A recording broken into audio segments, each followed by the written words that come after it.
The sweepstakes for Kamaru Usman just got a little bit shorter. Dana shot down the Conor angle, said it's going to be one of three guys: Colby Covington, Leon Edwards, or Masvidal. Well, in, right? Colby Covington and Kamaru have to fight again. They both know it and we all know it.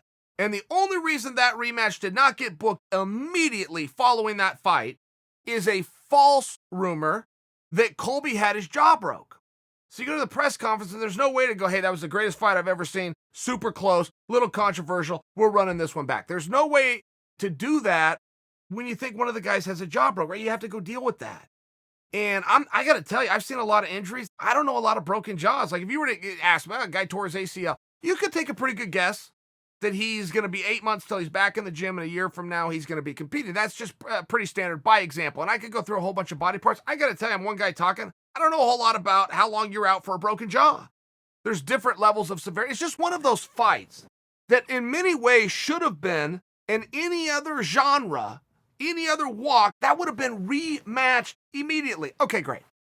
You then bring in Leon. I was so happy that Dana brought up Leon's name. I mean, if there's anybody that got the short end of the stick, it is Leon. Leon gets touched up backstage by Masvidal. Masvidal goes on to be the biggest star in the sport, and Leon can't get a plane ride out of England. I mean, it's one of those. Leon hadn't been beaten in 4 years. A lot of people don't know who he is. I mean, in all fairness, Leon's done his part. Isn't it our part? I mean, at some point, it's our job. It's our responsibility to go, hey, you, Edwards, great job. I mean, it comes down to us. Because we can acknowledge no matter how much we don't like this fact or try to run from this fact, you must have a mandate from the masses. You must be the guy that the people want. The people will ultimately elevate you. At some point, that becomes our job. And then it was very nice, in all fairness, to hear that Masvidal's name was back in there. I love that fight from Jump Street. I loved it was champion versus champion from Jump Street.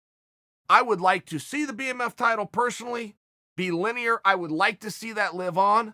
I would believe that if Kamaru wins that, beats Masvidal, that he would be a champ.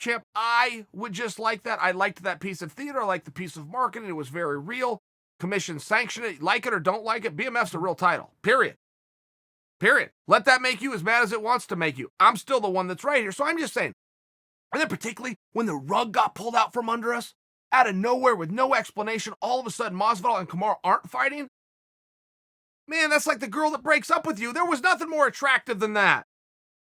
Like George Costanza said, a woman that hates me this much comes along once in a lifetime. They were going to do this fight. They pulled this fight from us. I mean, were you guys like me? So when I'm looking at this three-way dance that Dana just laid out, in, and in, like them all. So let's see where that goes. And also, as we're talking about respect shown to Leon, as we're talking about respect shown to Masvidal, the respect that Colby should have been given from the very beginning, in all fairness, guys, come on, a little respect to the champ.